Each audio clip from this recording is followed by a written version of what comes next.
오늘은 히브리서 공부 7번째 시간입니다. 히브리서 3장 1절에서 6절까지의 말씀을 우리가 살펴보도록 하겠습니다. 3장 1절부터 6절의 주제를 말한다고 한다면 신실한 대제사장이신 예수님이다, 이렇게 주제를 잡을 수가 있습니다. 나눠드린 유인물을 한번 보면서 진행하도록 하겠습니다. 예수님은 자비하고 신실한 대제사장이 되어 백성의 죄를 속량하셨습니다. 이게 이제 우리 2장에서 살펴본 내용입니다.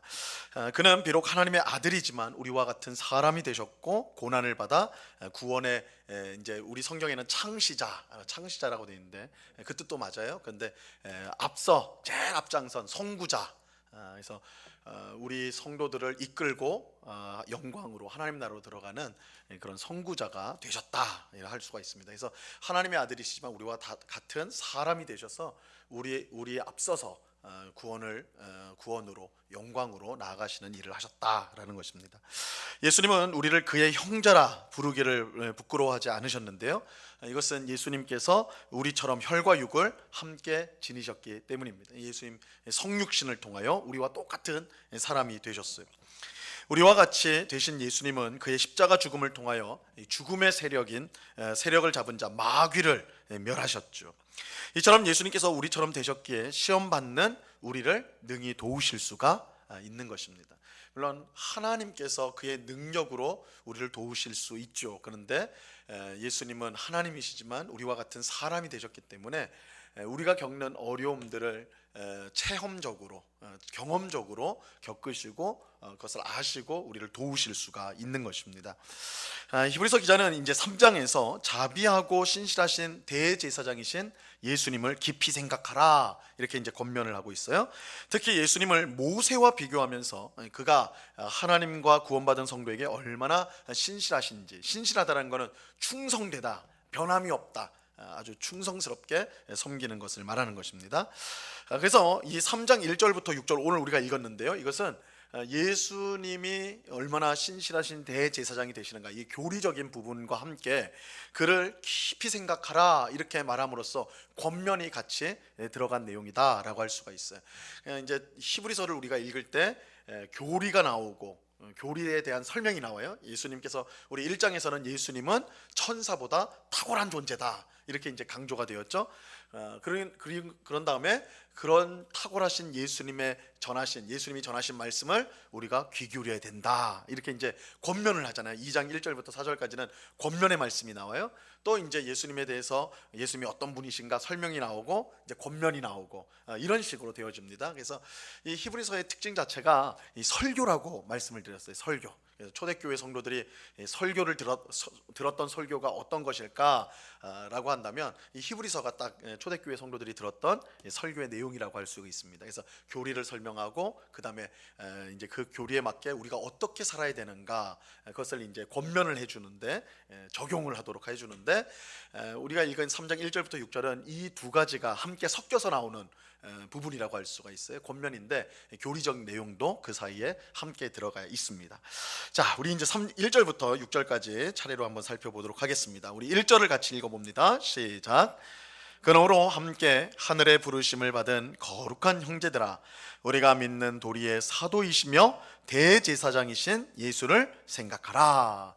이 3장은 그러므로 이렇게 시작이 돼요. 우리가 그 성경을 읽을 때 이 접속사라고 그러죠. 문장을 이어주는 그것을 잘 눈여겨볼 필요가 있어요. 그러므로, 그러니까 그러므로는 우리가 언제 써요? 앞에서 뭘 다 설명한 다음에, 그죠? 그 결론으로서 그것이기 때문에 이렇습니다, 이럴 때 그러므로라는 말을 쓰는 거죠. 그래서 이 그러므로라는 말은 크게는 1장, 2장까지 다 합치는 거고, 아니면 좁게는 2장 앞부분, 우리가 2장에 봤던 내용들을, 설명한 내용들을 이제 너희가 들었으니까 그러므로 이제 너희가 어떻게 해야 된다, 이거를 이제 말을 해주는 것입니다. 자, 2번을 보세요. 함께 하늘의 부르심을 받은 거룩한 형제들아. 자, 2장에서 예수님은 구원의 선구자, 창시자로서 많은 아들들을 이끌어 영광에 들어가게 하셨습니다. 2장 10절에 그렇게 돼 있죠. 예수님은 거룩하게 하는 이이고 그를 통해 구원을 받은 사람들은 거룩하게 함을 입은 자들입니다. 중요한 것은 이 둘 다 한 근원에서 나왔어요. 하나님으로부터 나왔습니다. 그래서 거룩하게 하시는 일을 하시는 예수님도 하나님 아버지로부터 나왔고, 예수님을 통해 거룩함을 입은 우리들도 아버지 하나님께로부터 나왔어요. 그래서 예수님이나 우리나 똑같이 그 근원이 하나님이시기 때문에 예수님은 우리를 그의 형제라 부르기를 부끄러워하지 않으셨다라는 것이죠. 2장 11절, 예수님은 범사의 우리와 같이 되셨어요. 자, 이것을 근거로 히브리서 기자는 우리 성도들을 뭐라고 부르냐면 거룩한 형제다라고 부르는 거예요. 이제 우리가 성경 읽을 때마다 제가 몇 번 말씀드렸지만 다 남성을 가리켜, 그죠? 아들이 된다, 형제가 된다. 여기도 거룩한 형제 그러면 자매가 너무 그죠? 나는 딸인데, 나는 자매인데 서운할 수가 있는데, 당시 문화 자체가 이렇게 이제 남성 중심의 사회였기 때문에 이렇게 표현을 한 거예요. 근데 이제 오늘날 이제 우리 성경은 아직도 이제 남성 용어로 돼 있지만, 외국에서 이제 영어 성경이나 이렇게 보면 이제 같이 들어와요. 아들, 딸. 여기서는 형제, 자매, 이렇게 이제 우리 성경이 그렇게 돼 있지 않지만 그 의미는 그렇습니다. 그래서 서운해할 필요가 없다. 그래서 형제, 자매, 이렇게 생각하면 돼요. 거룩한 형제, 자매라고 부릅니다. 그런데 거룩한 형제, 자매인 성도들은 함께 하늘의 부르심을 받은 사람들이, 더 정확하게 말하면 하늘의 부르심에 참여한 자다, 참여했다라는 것인데, 먼저 성경에서 하늘은요, 하나님을 뜻합니다. 성경에서 하늘은 보통 하나님을 뜻할 때, 하나님이라는 말을 유대인들은 쓰기를 어려워했어요. 하나님이라는 용어 자체를. 그래서 하나님 대신에 하늘이라는 표현을 씁니다. 그래서 우리 시편에도 하늘에 계신 이가 웃으시며, 이런 표현이 있잖아요. 하늘에 계신 이 누구겠어요? 하나님이에요. 하나님. 하나님이란 이름을 이제 감히 내 더러운 입으로 어떻게 하나님을 부르나 해가지고 하늘이란 말을 유대인들은 즐겼습니다. 그래서 그 이제 여러분 마태복음을 읽어보시면 하나님 나라라는 말이 나오긴 하는데 한두 번 정도밖에 안 나와요. 다 뭐라고 나오냐면 하늘나라라고 나와요. 하늘나라. 이게 마태복음의 특징이에요. 이제 누가복음에 가면 하늘나라보다는 하나님 나라라고 표현을 해요. 왜 이런 차이가 나는가? 이 마태복음은 세리, 마태, 레위죠가 유대인이 기록한 복음서예요. 유대인들을 향해서. 그러다 보니까 그 특징들이 딱 나타나는 거예요. 하나님이라는 말보다는 하늘이라는 용어를 더 쓰기를 이제 즐겨하는 거죠. 그게 보통의 용법이니까. 그래서 하늘나라, 하늘에 있는 나라 이렇게 하고, 누가복음에 이제 누가는 경우에는 이제 하나님이라는 용어를 이제 즐겨 쓰는 것이죠. 하늘나라 이렇게, 하나님 나라 이렇게 말하는 겁니다. 그래서 여기서도 하늘의 부르심, 이거는 하나님의 부르심, 하나님의 부르심에 참여한 사람이다 이렇게 하는 거예요. 자, 이 부르심은 어떤 부르심이겠어요? 구원의 부르심이에요. 구원의 부르심, 영광에 들어가는 부르심. 이 영광에 들어간다는 건 하나님 나라에 들어가는 부르심이라는 거죠. 그러니까 구원의 부르심 똑같은 거예요. 또한 예수님과 함께 세상을 다스리는 존재가 되라는 부르심. 우리가 이제 전에 살펴본 대로 하나님께서 사람을 창조하시고 자기 형상대로 창조하신 다음에 사명을 주셨어요. 그 사명이 뭐냐? 하나님 대신에 세상을 통치하라는 사명을 주세요. 그래서 이걸 대리 통치자라고 말을 합니다. 그래서 우리 사람에게 주어진 하나님이 주신 사명이 있는데, 그것은 세상을 다스리는 거예요. 근데 우리 멋대로, 우리 욕심껏, 우리 탐욕대로 다스리는 것이 아니라 참 통치자이신 의와 공평과 사랑으로 통치하시는 하나님을 대신하는 통치자가 되어야 하는 것입니다. 그런데 우리는 죄로 인해서 포악한 통치자가 되고 세상을 오히려 망가뜨렸죠. 그래서 오늘날 우리가 뭐 환경의 위기 속에 있다 이럴 때 사실 우리가 다 망가뜨린 거 아닙니까? 근데 하나님께서 우리에게 세상을 맡기면서 다스리라고 할 때는 이거를 막 세상 것을 너희 것, 우리 것인 거 마음대로 막 착취하고 마음대로 끌어다 쓰고 이렇게 하라는 것이 아니라, 하나님께서 우리를 사랑하여서 보호하고 지키듯이 하나님이 만든 이 세상을 아름답게 그렇게 보호하고 또 개발하고 그렇게 하라는 거였는데 그러지 못했던 것이죠. 이 구원은 그 소명을 다시 회복시켜 주는 거예요. 그래서 예수님이 참된 왕이 되신다고 할 때 성경은 그 예수님을 믿는 우리도 예수님과 함께 세상을 다스린다 라고 표현을 하는 거예요. 요한계시록에 보면 우리가 예수님과 함께 통치할 것이다 라는 표현들이 나오는 것이 그런 이유입니다. 그래서 우리의 부르심이 뭐냐? 예수님과 함께 세상의 왕노릇하는 거예요. 세상에 다스리는 거예요. 근데 그 다스림은 하나님의 다스림을 대신하는 것이다 라는 것입니다. 자, 우리의 구원은 시작도 하나님이고 목적도 하나님입니다. 자, 3번 보세요. 우리가 믿는 도리의 사도이시며 대제사장이신 예수를 깊이 생각하라. 히브리서 기자는 하나님의 이쪽 하나님의 부르심에 참여하는 거룩한 형제들에게, 자매들에게 권면을 합니다. 권면의 내용은 깊이 생각하라는 거예요. 깊이 생각해라. 깊이 생각해라. 이게 성경에서 주시는 교훈을 우리가 잘 생각해 봐야 돼요. 성경은 무조건 믿어라 이렇게 하지 않아요, 그죠? 의심하지 말고 내가 말하는 거 그냥 믿어 이렇게 하지 않습니다.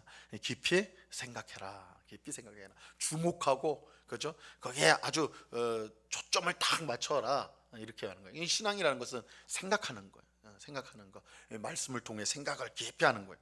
자, 여기서 내용이 있어요. 무엇을 깊이 생각해야 되는가? 우리의 믿는 도리의 사도이시며 대제사장이신 예수님을 깊이 생각해야 돼요.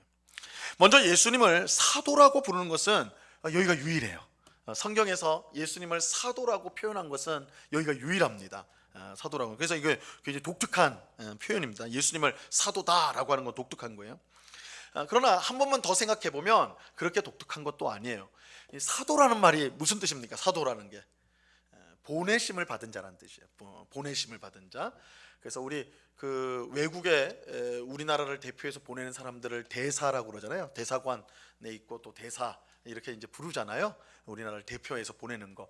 이거를 이제 대사나 여기 사도나 똑같은 뜻으로 보시면 돼요. 보냄을 받은 자를 사도라고 부릅니다. 근데 예수님은 성경에 어떤 분이시냐? 보내심을 받은 분이에요. 특히 요한복음에 보면 예수님을 보냄받은 자라고 분명하게 설명하는 구절이 많이 나와 있습니다. 그 중에 한 구절이 요한복음 4장 34절이에요. 굵은 글씨로 되어 있죠. 예수께서, 우리 같이 한번 읽어봅니다. 시작.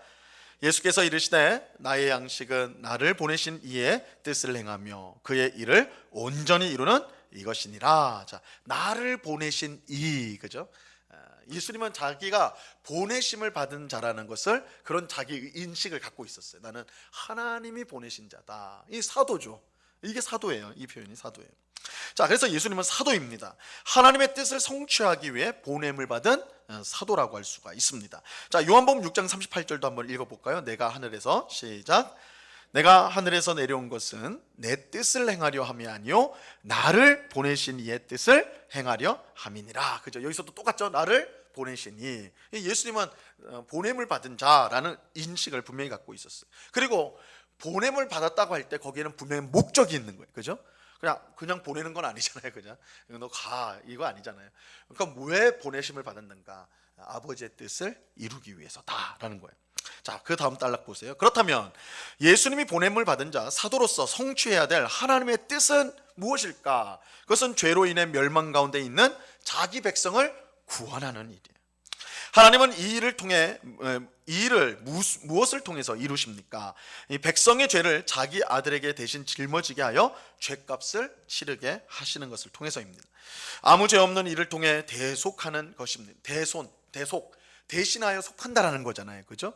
이것이 이제 기독교의 위대한 구원 교리입니다.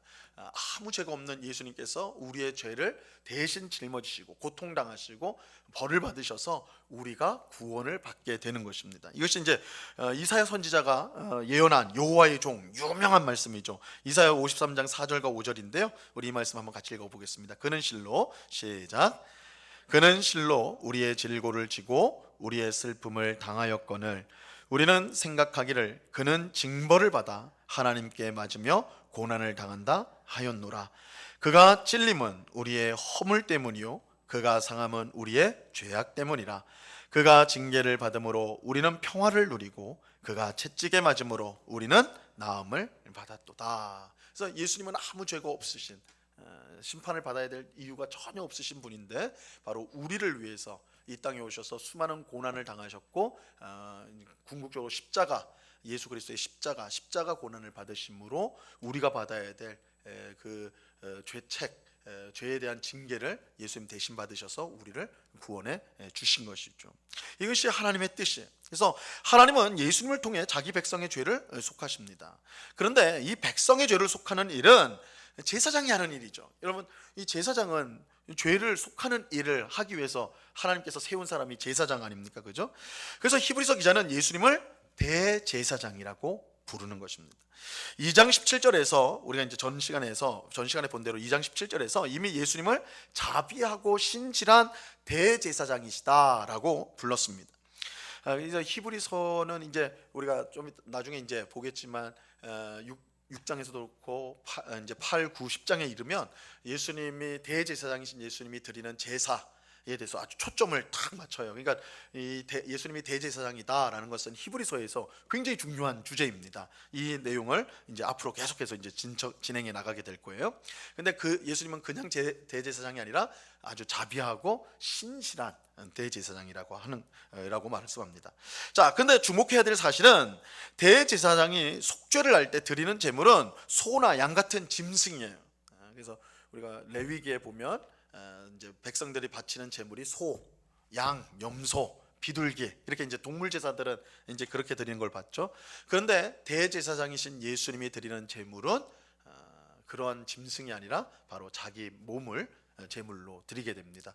그래서 대제사장인 예수님께서 자기 몸을 온전한 완전한 제물로 하나님께 드리는 것, 이건 이제 십자가 사건을 말하는 거예요. 이게 십자가에 자신의 몸을 내어주는 것, 이것을 통해 완전한 속죄를 이루게 되는 것입니다. 자, 마지막 장락 보시면요, 히브리서 기자는 사도와 대제사장이신 예수님을 깊이 생각하라, 바로 이 예수님을 깊이 생각하라고 권면을 합니다. 그런데 그냥 사도와 대제사장이 아니라 믿는 도리의 사도이며 대제사장이다, 이렇게 말하고 있어요. 이 믿는 도리가 뭐냐? 이게 신앙 고백이라는 거예요. 우리 주일 오전 공예배 시간에 사도신경으로 신앙 고백을 하죠. 이 이제 신앙 고백을 예수님이 누구신가, 하나님이 누구신가, 성령이 누구신가, 삼위일체 하나님 누구신가, 그가 행하신 일들이 무엇인가를 고백하는 게 신앙 고백이거든요. 그래서 여기 믿는 도리라는 것이 신앙 고백을 말하는 거예요. 우리의 신앙 고백.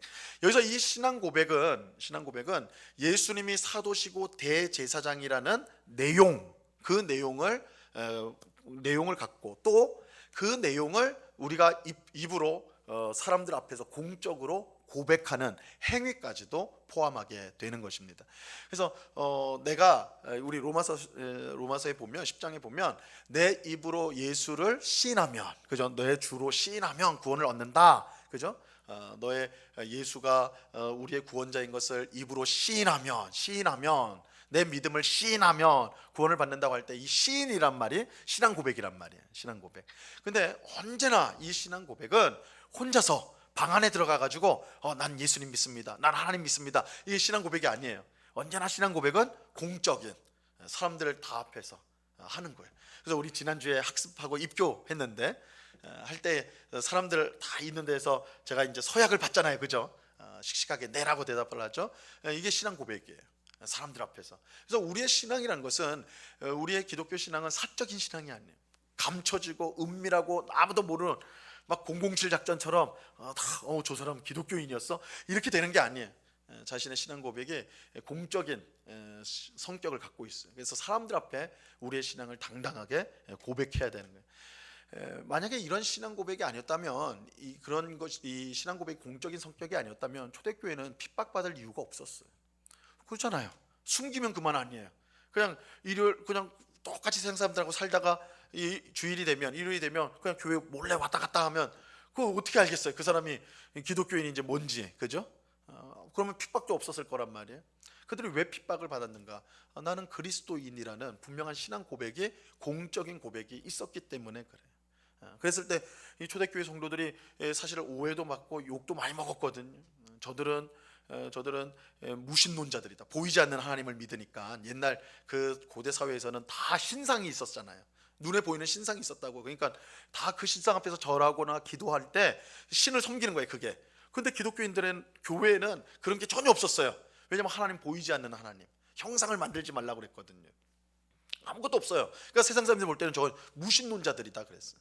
오늘날에야 무신론자들은 그냥 종교 없는 사람들, 이 정도지만 당시 무신론자라는 것은 아주 도덕적으로 불경한, 아주 또 이제 신앙적으로도 아주 불량한 사람들을 무신론자라고 했거든요. 악한 자들이란 뜻이에요. 그러니까 기독교인들은 그런 오해, 그런 모욕을 그들이 받아야 했단 말이에요. 왜 그랬는가? 신앙을 공적으로 고백하는 사람들이었기 때문에. 우리가 전에 이제 초대교회사 이야기 한번 할 때 이제 말씀드린 적이 있는데, 이제 그 로마 이제 시대 때 한 300년간이 핍박을 많이 받았습니다. 핍박을 받았는데 이제 그 시기 중에도 아주 혹독한 핍박을 받을 때가 있었어요. 그럴 때는 가장 혹독할 때는 무조건 재판에 넘겨집니다. 기독교인인 것이 탄로가 나면, 잡히면 기독교인 이제 재판에 넘겨지면 다른 거 안 물어봐요. 재판관이 너는 그리스도인이냐 물어봐요. 너는 그리스도인, 딱 그거예요. 그럼 나는 그리스도인입니다. 나는 그리스도인입니다. 이 대답을 하는 건데 3번 물어봅니다. 3번. 넌 그리스도인이냐? 나는 그리스도입니다. 너 그리스도인이냐? 나는 그리스도입니다. 너 그리스도인이냐? 그러면 나는 그리스도입니다. 이게 3번 물어봐서 3번 다 나는 그리스도입니다 대답하면 어떻게 돼요? 사자밥 되는 거예요. 죽는 거예요. 그 중에 3번 물어보는 중에 한 번이라도 아닌데요 해버리면 바로 풀어줘요. 집으로 가라 그래요. 얼마나 그 유혹을 느끼는 거예요, 그죠? 말 한마디에 목숨이 걸려 있는 문제인 거예요, 그죠? 그런데도 수많은 성도들은 그 죽음을 두려워하지 않고 그 사람들이 모여 있는 앞에서 나는 그리스도입니다. 나는 그리스도인입니다라는 신앙 고백. 이거 공적 고백인 거예요. 다 들리는 앞에서. 그들은 부끄러워하지 않았어요. 내가 그리스도인이라는 거. 내가 그리스도인이기 때문에 세상 사람들의 조롱을 받는 거, 오해를 받는 거, 미움을 받는 거, 억울한 일을 당하는 거, 그것을 피하지 않았어요. 나는 그리스도인입니다. 그런 공적인 담대한 신앙을 고백을 했었습니다. 자, 그래서 이 성경의 이 신앙 고백이라는 것이 이처럼 공적인 성격을 갖고 있다라는 것 우리가 이제 분명히 기억해 볼 필요가 있는 거예요. 자, 그래서 오늘 말씀에서 예수님이 사도시며 대제사장이시다라는 것이 우리의 신앙의 고백이다라는 겁니다. 그것을 깊이 생각해라라는 것입니다. 자, 우리 3장 2절로 가보겠습니다. 3장 2절 같이 한번 읽어봅니다. 시작. 그는 자기를 세우신 이에게 신실하시기를 모세가 하나님의 온 집에서 한 것과 같이 하셨으니. 자, 우리가 믿는 도리의 사도이며 대제사장이신 예수님을 깊이 생각해야 합니다. 하나님께서 예수님을 그렇게 세우셨고 예수님은 자기를 세우신 이에게 신실하셨기 때문입니다. 충성하였다는 겁니다. 하나님은 자신을 위한 신실한 제사장을 세우겠다라고 오래전에 말씀하셨는데 이것도 이제 예언된 내용이에요. 우리 사무엘상 2장 35절 말씀에 보면요, 같이 한번 읽어보죠. 시작. 내가 나를 위하여 충실한 제사장을 일으키리니 그 사람은 내 마음 내 뜻대로 행할 것이라.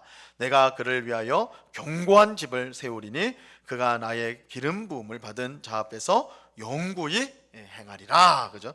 내가 나를 위하여 충실한 제사장을 세우시겠다, 일으키시겠다, 이렇게 말씀하세요. 근데 이 말씀의 성취, 진짜 약점이 없는, 약함이 없는, 부족함이 없는 완전한 제사장이 세워졌는데 바로 하나님의 아들이신 예수님이에요. 이 말씀이 사무엘상에 있는 이 말씀이 예수님을 통해 성취가 됩니다. 자, 예수님은 그 다음 장 넘어갈까요? 예수님은 하나님이 자기를 위하여 세우신 충실한 대제사장이세요.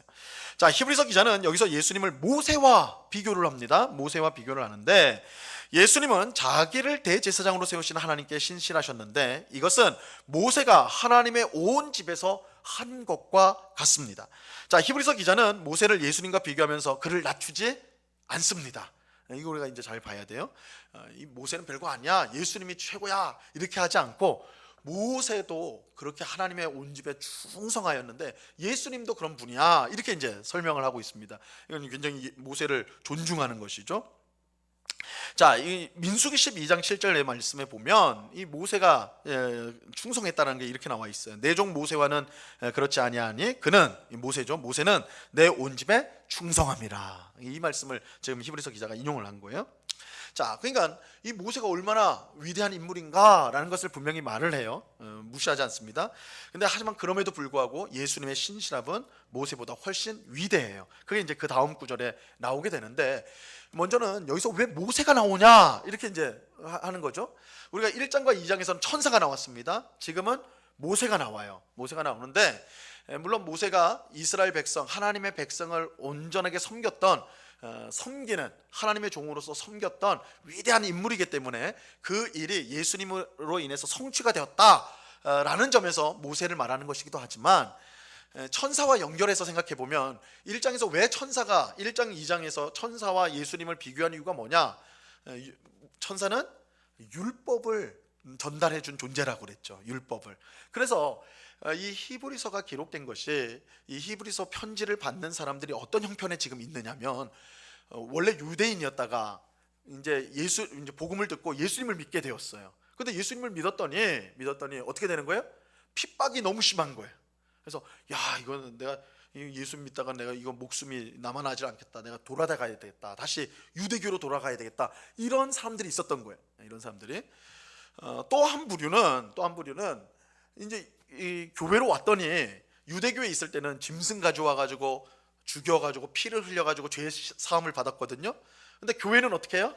짐승을 안 가져오죠. 교회 와서 어떻게 해요? 회개 기도하잖아. 왜냐하면 이제 우리 히브리서 기자가 나중에 설명을 해요. 예수님께서 단번에 제사로 영원한 속죄를 이루셨어요. 그래서 더 이상 제사가 필요가 없는 거예요. 회개를 하면 돼. 예수님이 다 씻으셨어. 근데 이것이 이제 우리는 하도 그렇게 들었으니까 그런데, 유대인들은요, 맨날 제사 드렸던 사람이에요. 맨 자기 눈앞에서 짐승을 잡아가지고 피를 쫙 뿌리는 거, 그것 맨날 보던 사람이에요. 그걸로 인해서 내 죄가 씻어졌구나.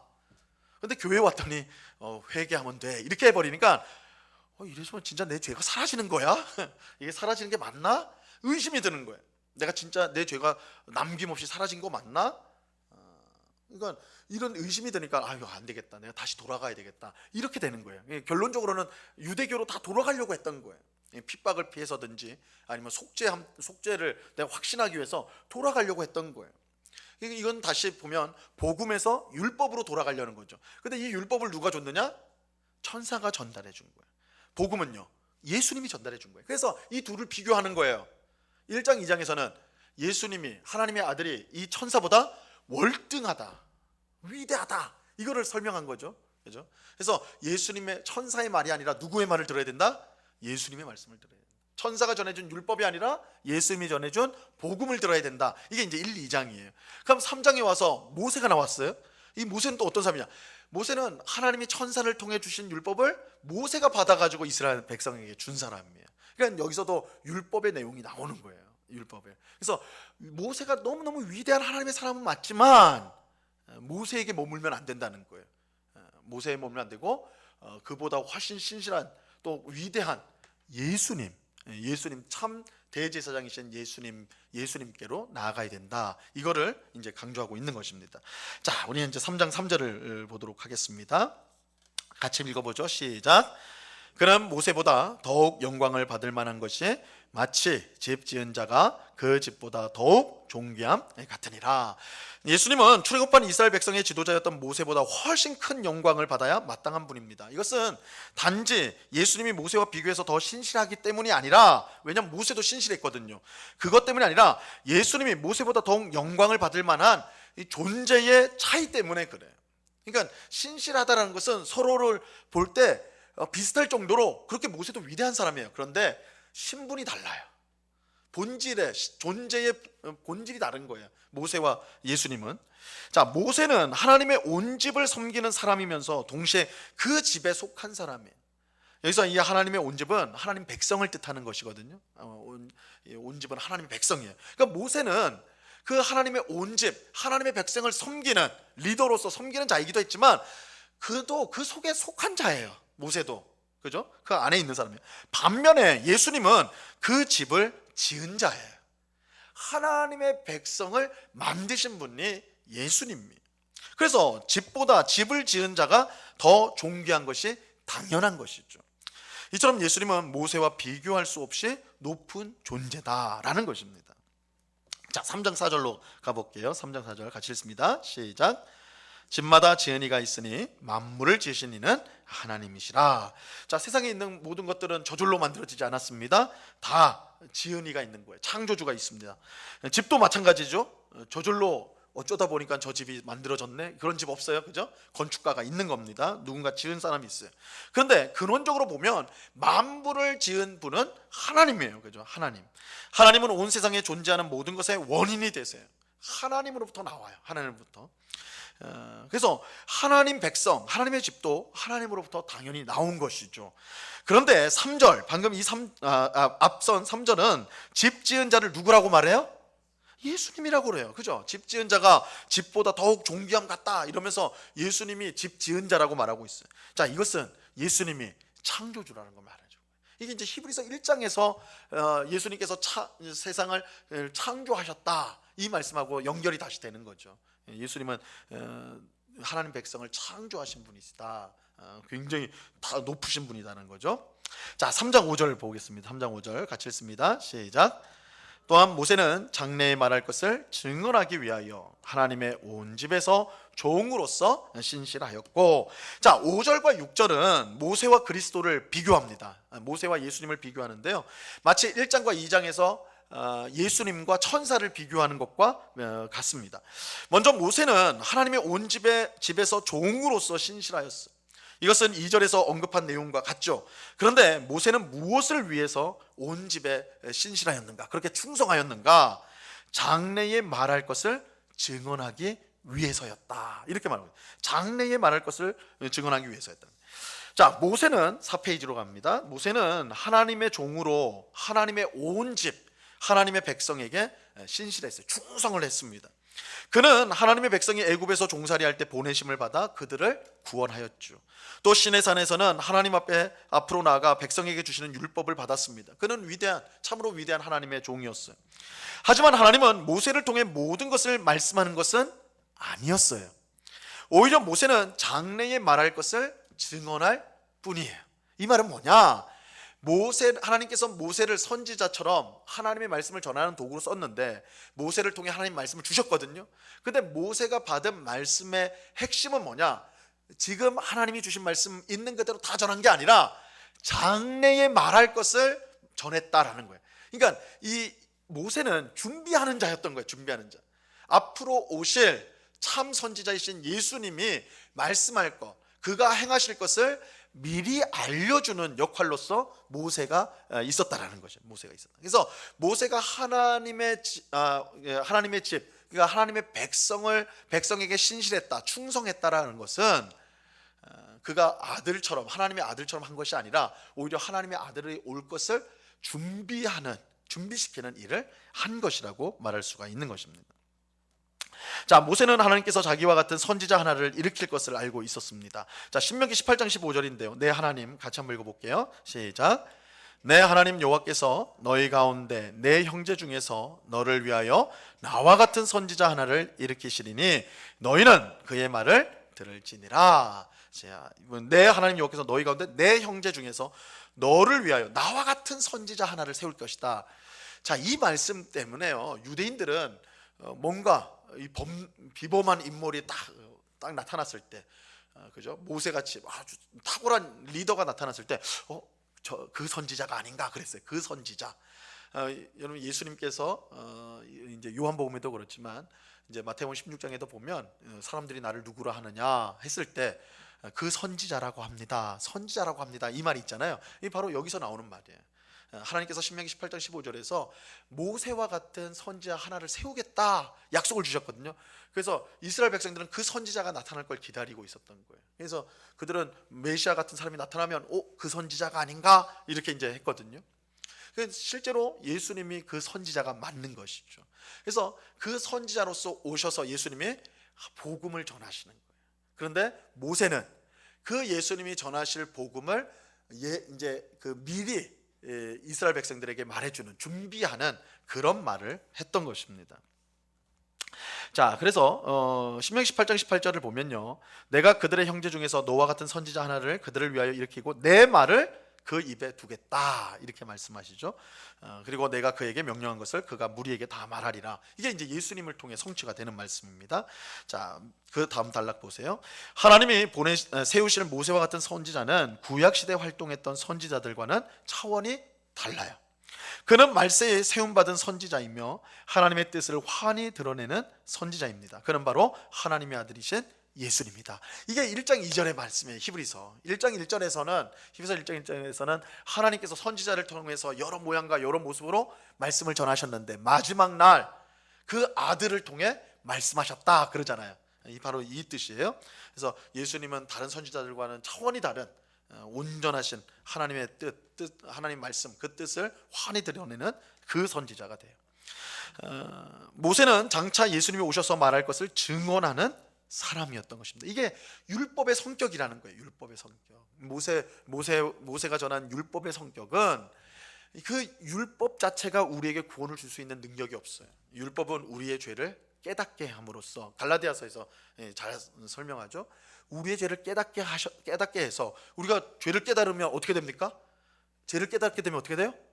큰일 났다가 되죠. 죄를 깨달았으니까 이 죄 때문에 나는 망하게 되는 거 아니에요, 그죠? 이해되시죠? 죄를 깨달으면 내가 죄를 졌는데 그거 뭉개버리고 살면, 그냥 잊어버리고 살면 그거 아무렇지 않아요. 근데 생각이 나거나 이러면 큰일 났다, 이렇게 돼버리는 거죠. 큰일 났다, 이거 죄를 어떻게 하지? 이거 가만히 놔두면 망하는데, 이렇게 되는 겁니다. 그러면 죄를 깨닫게 되면 그것을 해결할 방법을 찾게 되는 거예요. 그래서 율법은 우리 죄를 깨닫게 함으로써 우리로 하여금 내가 큰일 났다, 망하게 되었다, 이렇게 함으로써 어떻게 해요? 우리를 그 해결하시는 분으로 이끌어가요. 누가 해결했어요? 예수님이 해결하셨잖아요, 십자가에서. 그래서 율법이 하는 일은 우리로 하여금 죄를 깨달아서 예수님께로 이끌어가는 역할을 하는 게 율법이에요. 모세가 바로 그 역할을 한다는 거예요. 모세가. 그래서 모세가 너무너무 위대하지만, 그가 전하는 율법이 너무 위대하지만 그것은 준비적인 성격일 뿐이라는 거예요. 결국 누가 가장 중요한 거예요? 예수님. 예수님이 전하신 복음. 다시 말합니다. 이 히브리서는 누구한테 쓰여졌다고요? 지금 복음에서, 예수님에게서 다시 모세에게 율법으로 돌아가려는 그 사람들을 위해서 쓰여졌다고 그랬잖아요. 그래서 이렇게 지금 말을 하는 이유가 여기에 있는 거예요. 아니야, 너희 그렇게 돌아가면 안 돼. 예수님께로 가야 돼. 예수님께 머물러야 돼. 그 복음 안에 머물러야 돼. 율법으로 돌아가면 안 돼. 모세에게 돌아가면 안 돼. 예수님께 있어야 돼. 이 말을 지금 하고 있는 것입니다. 그래서 그러므로 우리는 모세가 전한 율법이 아닌 아들이 전한 복음의 귀를 기울여야 되는 거예요. 복음의 귀를 기울여야 되는 것입니다. 자, 마지막 3장 6절입니다. 같이 읽습니다. 시작. 그리스도는 하나님의 집을 맡은 아들로서 그와 같이 하셨으니 우리가 소망의 확신과 자랑을 끝까지 굳게 잡고 있으면 우리는 그의 집이라.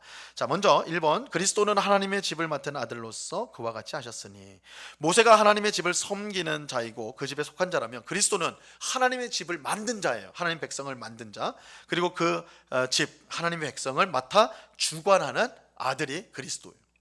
당연히 모세가 아닌 예수님께 우리는 충성을 해야 되는 것입니다. 모세는 분명 그 어떤 하나님의 종보다 위대하지만 예수님이 오실 길을 예비한 자에 불과한 거예요. 그가 가르친 율법도 마찬가지. 율법도 너무너무 위대한 것이지만 그것은 복음을 준비하는 것이다 라는 것입니다. 자, 2번을 보세요. 우리가 소망의 확신과 자랑을 끝까지 굳게 잡고 있으면 우리는 그의 집이라. 자, 우리는 하나님의 집입니다. 집이라는 말은 하나님 백성, 하나님 백성이라는 거예요. 근데 여기에는 조건이 있어요. 조건이 뭐냐? 우리가 소망의 확신과 자랑을 끝까지 붙잡고 굳게 잡고 있는 것이 조건이에요. 그렇죠? 우리가 소망의 확신과 자랑을 끝까지 굳게 잡고 있다면, 만약에 너희가 그렇게 한다면 우리는 하나님의 집이다, 이렇게 되니까 이 조건문이에요. 조건이에요.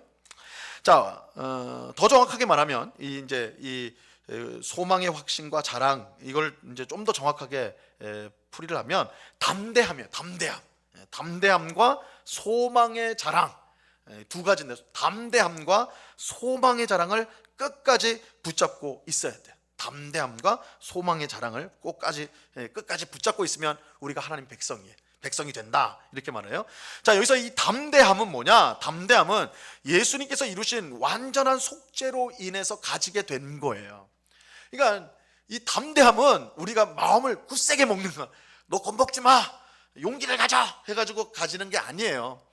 예수님이 완전한 속죄를 이루셨다는 것을 우리가 알고 믿기 때문에 그것을 근거로 하여 가지는 담대함인 거예요. 담대함.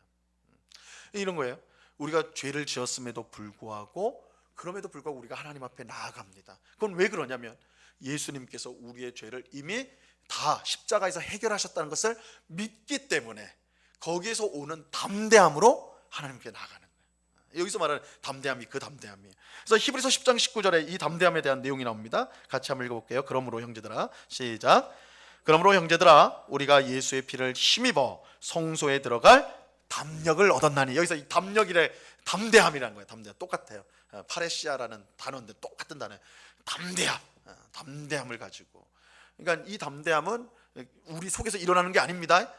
예수님이 십자가에서 죽으심으로 완전한 속죄를 이루셔서 내 죄가 다 이미 깨끗하게 됐음을 따른 그 확신을 말하는 거예요. 그 담대, 그 근거를 가지고 가지게 되는 담대함을 말하는 거예요. 그러니까 이거는 내 스스로 마음을 다진다 이런 뜻이 절대 아닙니다. 예수님이 이루신 일들을 믿고 의지하는 걸 말하는 거예요. 거기서 나오는 담대함인 거예요. 그래서 우리가 이제 다윗이 이제 이런 담대함의 하나의 예라고 할 수 있는데, 우리 이제 시편 51편에 보면 다윗의 회개 기도가 나오잖아요. 회개 기도가 나오면서 그가 이제 회개를 하면서 내가 하나님께만 범죄하였다 이런 고백이 나와요. 그는 자기 부하의 아내를 이제 간음을 저지르고 그래서 완전히 파탄을 맞죠. 그리고 그 남편을 전쟁터 앞장 세워가지고 죽였어요. 간음죄와 살인죄를 동시에 저질렀습니다. 아주 치명적인 죄를 지은 것이죠.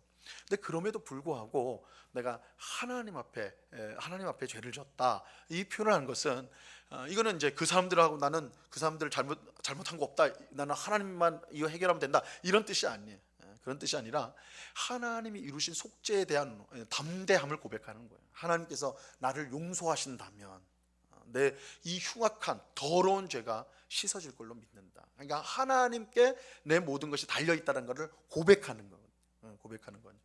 그래서 이제 종교 개혁자 루터가 좀 오해할 말을 했지만 이 복음의 핵심의 말을 했어요.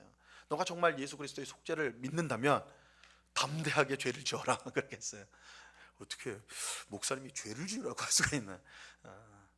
예수님의 속죄가 분명히 믿는다면, 그죠? 그 속죄함을 가지고 있다면 우리가 그 근거하에 가지는 담대함이라는 거예요. 하나님은 그런 죄인된 나를 받으신다. 나 때문에 받으시는 게 아니라 예수 그리스도께서 이루신 그 속죄 때문에. 여기에서 말하는 담대함이라는 건 그런 담대함이에요. 자, 또 이 소망의 자랑이라는 건데, 소망의 자랑. 그러니까 이게 이제 우리 성경은 소망의 확신과 자랑 이렇게 해버려 가지고 조금 섞어버린 거예요. 좀 이 수식어를 좀 잘못한 건데, 담대함과 소망의 자랑이라고 하는 게 맞습니다. 그 원어 그대로 하면 소망의 자랑인데, 이 소망의 자랑이란 말은 조금 풀이하면 자랑스러운 소망이라는 거예요. 자랑스럽다는 건 뭐예요? 얼마든지 내놓을 수 있는, 그죠? 내가 자랑하고 찬양하고 기뻐할 수 있는 그런 자랑이겠죠. 자, 이 자랑스러운 소망을 말하는 것인데, 소망인데 예수님의 속죄를 통해 영광에 들어가는 것과 관련이 있는 거예요. 그래서 예수님의 속죄로 인하여서 우리는 천국에 갈 사람이 아니지만 지옥에 가야 될 마땅한 자들이지만 예수님의 속죄로 인해서, 예수님의 그 놀라운 구원으로 인해서 우리는 영광으로 들어간단 말이에요. 하나님 나라로 들어간단 말이에요. 그죠? 이런 자랑스러운 소망이 우리한테 있는 거예요. 자랑스러운 소망이. 자, 우리의 미래는 구원의 선구자 창시자이신 예수님을 따름으로써 영광 안으로 들어가는 자랑스러운 소망으로 가득합니다. 우리가 이처럼 담대함과 소망의 자랑을 굳게 잡고 있다면, 그렇다면 우리는 하나님의 집이다, 하나님의 백성이다, 이렇게 말을 하고 있는 것입니다. 그래서 우리가 담대함이 있어야 되는 거예요. 예수 그리스도의 속죄에 대한 그것을 분명히 믿음으로 그것을 근거로 한 담대함, 그리고 우리가 그 속죄로 인해서 그 대제사장이신 예수 그리스도의 구원의 역사로 말미암아 우리가 영광으로 들어간다라는 그런 자랑스러운 소망, 그것을 굳게 붙잡고 있을 때 우리는 하나님의 백성이다, 하나님의 자녀다, 이렇게 이제 여기서 말을 하고 있는 겁니다. 그런데 이렇게 말씀드리면 목사님 좀 이상한데요? 라는 느낌이 와야지 정상인데 안 이상하죠? 이거 우리는 이상해야죠. 왜 이상하냐? 아니 목사님 어떻게 구원을 받는데 조건이 있을 수가 있나요? 우리는 은혜로 구원을 받은 자들인데, 그죠? 이 히브리서에서 여기는 지금 조건이에요. 우리가 담대함과, 그죠? 이제 소망의 자랑, 자랑스러운 소망, 그죠? 그것을 굳게 잡고 있다면 그런 사람만이 하나님 백성이라고 그랬거든요. 그 이게 조건으로 됐던. 그럼 담대함이 없는 사람은요? 구원 못 받는 건가요? 이렇게 돼버릴 수밖에 없는 거예요, 그죠? 그러면 이거는 우리가 이제 사도 바울이 가르쳤던 은혜로 받는 구원, 그죠? 은혜로 우리가 하는 거 하나도 없고 하나님이 다 이루시는 구원과 좀 다른 거 아닙니까? 이렇게 이제 생각할 수가 있다고요. 사실은 우리가 이제 나중에 이제 우리 히브리서 6장에 보면 이 굉장히 큰 이제 논쟁이 되는 구절을 보게 될 거예요. 이제 하늘의 빛을 맛본, 영광을 맛본 사람이 타락을 한다면 다시는 이제 구원을 받을 수 없다, 이 구절이 나오는데 굉장히 해석하기 까다로운 구절이에요. 왜냐하면 하늘의 빛을 봤다, 성령의 역사를 경험했다, 이거는 신자거든요. 신자, 진짜 구원받은 성도만이 그 경험을 할 수 있는 거 아닙니까, 그죠? 그런데 그 사람이 타락을 해버리면 구원 못 받는데요. 이것도 우리 배운 교리랑 다르죠. 그러니까 우리 주일 오후에 잘 들으셔야 돼요. 제가 몇 번 설명을 했어요. 우리 한 번 구원받은 성도는 구원을 잃을 수 있어요, 없어요? 있어요? 없다고 했잖아요. 없다고. 구원을 잃을 수가 없어요. 왜냐하면 하나님께서 택하여 주신 구원이고 은혜로 주신 구원이니까 이거를 취소할 수 있는 것은 아무것도 없어요. 그래서 로마서 8장에서 하나님의 사랑에서 끊을 것이 아무것도 없다고 그러잖아요, 그죠? 그게 천사든 죽음이든 뭐든 간에 아무것도 그리스도의 사랑에서, 하나님의 사랑에서 우리 끊을 것이 아무것도 없다.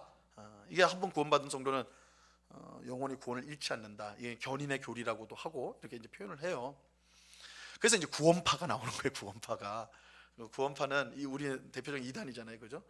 구원파가 뭘 주장하냐면 우리는 한 번 구원이 이제 됐기 때문에 죄를 지어도 그건 죄가 아니라고 주장을 해요.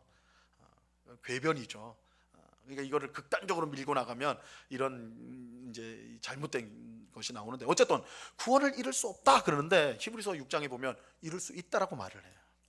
그래서 이거 굉장히 어려운 구절이 돼버려요. 이걸 어떻게 이해해야 되느냐. 지금 이 구절도 사실은 비슷한 거예요. 담대함과 소망의 자랑을 갖고 있어야지, 갖고 있다면, 있어야지만 너희는 구원받은 백성이다, 하나님 백성이다, 이렇게 말하고 있거든요. 이거 왜 조건이 들어오지? 난 담대함이 별로 없는 것 같은데 그럼 난 구원 못 받은 건가? 이렇게 가버리죠. 그랬을 때 이거 어떻게 해야 되느냐. 우리가 이제 기억해야 될 때, 우리가 히브리서가, 제가 앞서서도 말씀드렸습니다, 설교라는 것을 꼭 기억을 하셔야 돼요. 이 말씀이 그러니까 로마서처럼 교리적으로 아주 엄밀하게 설명을 하기보다는 성도들에게 하나님의 교리를 말하지만 그 교리를 삶 속에서 어떻게 적용해야 되는가 부분도 중요하게 알려주는 게 히브리서예요. 그러니까 설교할 때는, 여러분들이 설교를 들으시면 알겠지만 설교를 들을 때는 과장될 때가 좀 있어요, 그죠? 과장될 때가 있어요. 주일날, 그죠? 주일날 예배 안 드리고 어디 놀러 가시면 복 받습니다 이러지 않잖아요, 그죠? 그럴 거 아니에요, 그죠? 그럴 때 실제로 그러느냐, 그건 또 다른 문제예요. 근데 왜 그렇게 합니까? 그렇게 했을 때는 그게 교리상으로 엄밀하지 않을 수 있어요. 맞지 않을 수 있어요. 그런데도 그걸 왜 그렇게 하는 거겠어요? 바른 성도, 주의를 바르게 지켰으면 좋겠다라는 걸 강조하려고 그렇게 하는 거예요, 그죠? 강하게 세게 말하는 거예요, 그죠? 아니 교회 다닌다고 해서 다 천국 가는 거 아니고 지옥 갈 수도 있으니까 정신 차리세요, 이렇게 한 설교 중에 하잖아요, 그죠?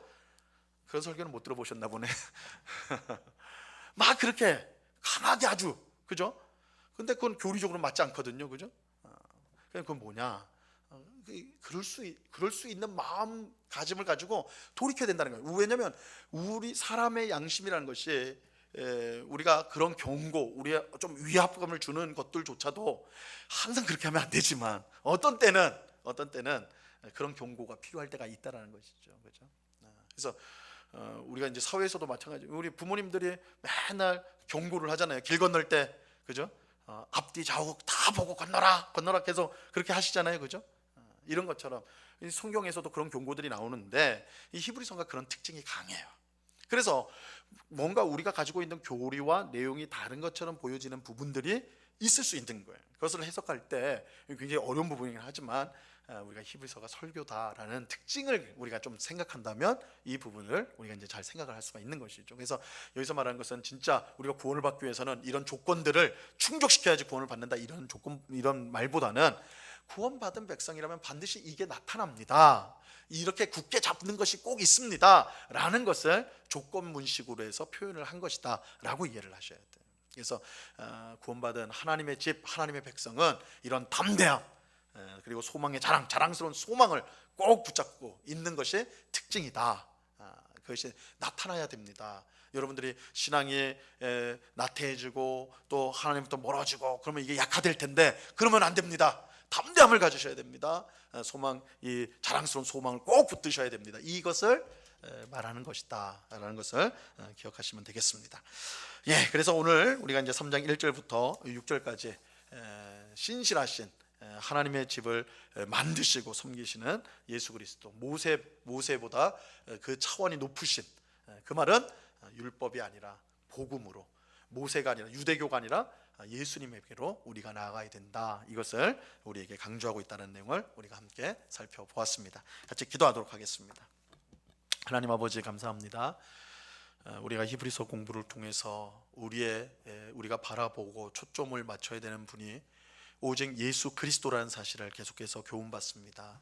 주님, 우리에게 예수님이 얼마나 복되고 귀한 구원자요, 또한 우리를 복되게 하시는 분인 줄 우리가 분명히 깨닫고, 정말 예수님만을 바라보고 예수님을 생각하며 우리가 예수님을 닮고 예수님을 따르는 참 성도로서 이 땅을 살아갈 수 있도록 주장하여 주시옵소서. 히브리서를 받았던 초대교회 성도들이 유대교로 돌아가려는 핍박을 피하여 유대교로 돌아가려는 그 유혹을 느낀 것처럼, 우리도 이 세상을 살면서 세상의 무수한 유혹과 또한 어려움을 피하기 위해서 우리 또한 그런 마음을 갖고 있지 않은지 우리 자신을 돌아보며, 우리가 돌아가고 우리가 향해야 될 것은 오직 예수님, 오직 복음뿐이라는 것을 더욱더 마음에 깊이 새기는 주의 백성들이 다 될 수 있도록 주장하여 주시옵소서. 감사하오며 예수님의 이름으로 기도드리옵나이다. 아멘.